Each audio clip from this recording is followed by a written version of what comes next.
Hey guys, so it's been a while since we've done Peter Pan, so I thought we kind of just do a little recap from last week, which I'm pretty sure was kind of like setting the scene for the mermaids and stuff. So they were like talking about Hook and how they have that, that tension between him and um, Peter, and then kind of how Wendy and her siblings are starting to forget the stuff with that they grew up with their mom and their family there. So, kind of think about that as we're reading here. We're going to start chapter 8, The Mermaid's Lagoon.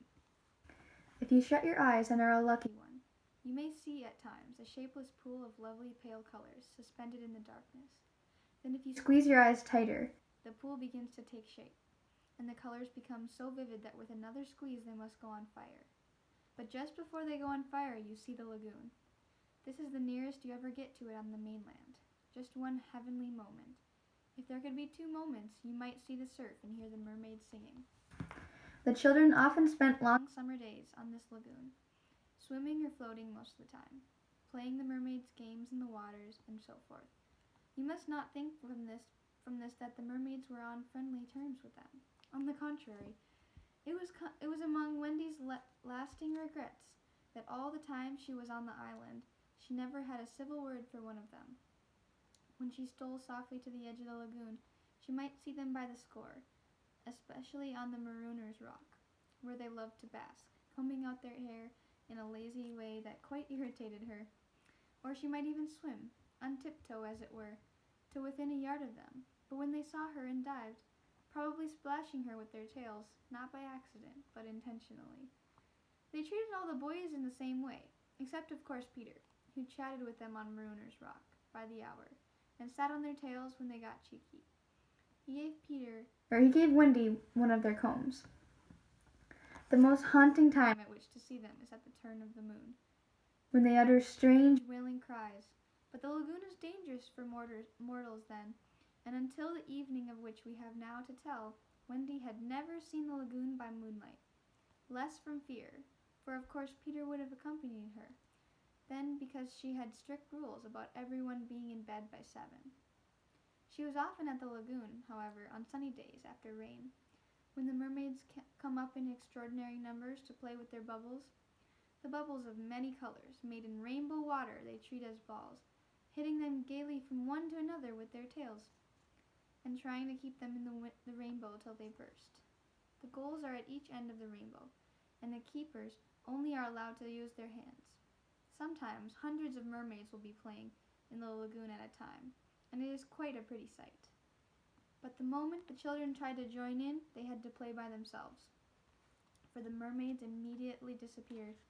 Nevertheless, we have proof that they secretly watched the interlopers and were not above taking an idea from them, for John introduced a new way of hitting the bubble, with the head instead of the hand, and the mermaid goalkeepers adopted it. This is the one mark that John has left on the Neverland. It must also have been rather pretty to see the children resting on a rock for half an hour after their midday meal. Wendy insisted on their doing this, and it had to be a real rest, even though the meal was make-believe. So they lay there in the sun, and their bodies glistened in it, while she sat beside them and looked important. It was one such day, and they were all on Marooners' Rock. The rock was not much larger than their great bed, but of course they all knew how not to take up much room, and they were dozing, or at least lying with their eyes shut, and pinching occasionally when they thought Wendy was not looking. She was very busy, stitching. While she stitched, a change came to the lagoon. Little shivers ran over it, and the sun went away and shadows stole across the water, turning it cold. Wendy could no longer see to thread her needle, and when she looked up, the lagoon that had always hitherto been such a laughing place seemed formidable and unfriendly. It was not, she knew, that night had come, but something as dark as night had come. Something that had sent a shiver through the sea to say that it was coming. What was it? There, crowded upon her, all the stories she had been told of Marooner Rock, so called because evil captains put sailors on it and left them there to drown. They drown when the tide rises, for then it is submerged. Of course she should have roused the children at once, not merely because of the unknown that was stalking towards them, but because it was no longer good for them to sleep on a rock grown chilly. But she was a young mother, and she did not know this. She thought you simply must stick to your rule about half an hour after the midday meal. So, though fear was upon her, she longed to hear male voices. She would not wake them. Even when she heard the sound of muffled oars, though her heart was in her mouth, she did not waken them.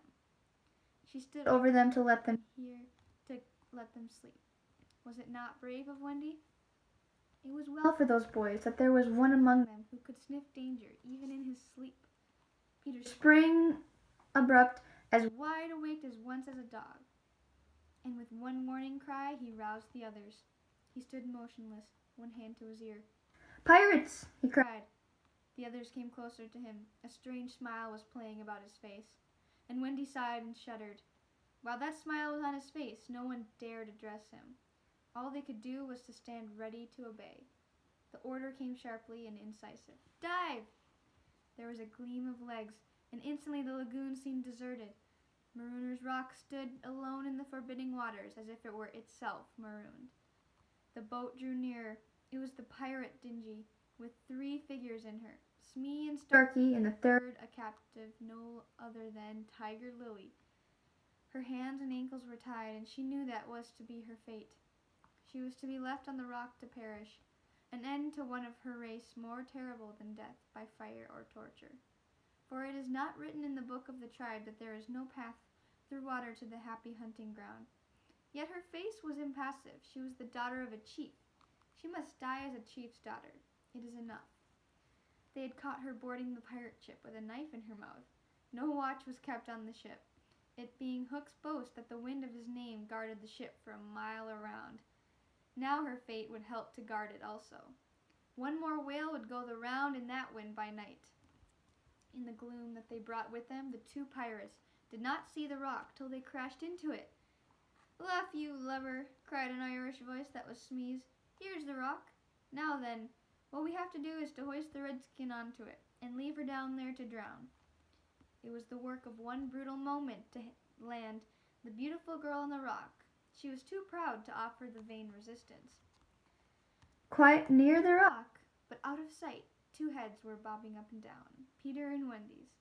Wendy was crying, for it was the first tragedy she had seen. Peter had seen many tragedies, but he had forgotten them all. He was less sorry than Wendy for Tiger Lily. It was 2 against 1 that angered him, and he meant to save her.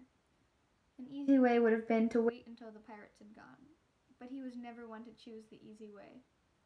There was almost nothing he could not do, and he now imitated the voice of Hook. "Ahoy there, you lubbers!" he called. It was a marvelous invitation. "The captain," said the pirates, staring at each other in surprise. "He must be swimming out to us," Starkey said, when they had looked for him in vain. "We are putting the redskin on the rock," Smee called out. "Set her free," came the astonishing answer. "Free! Yes, cut her bonds and let her go." "But, Captain—" "At once, do you hear?" cried Peter, "or I'll plunge my hook in you." "This is strange," Smee gasped. "Better do what the captain orders," said Starkey nervously. "Aye, aye," Smee said, and he cut Tiger Lily's cords. At once, like an eel, she slid between Starkey's legs into the water. Of course, Wendy was very elated over Peter's cleverness, but she knew that he would be quite excited as well, and very likely Crow thus betray himself. So at once her hand went over to cover his mouth.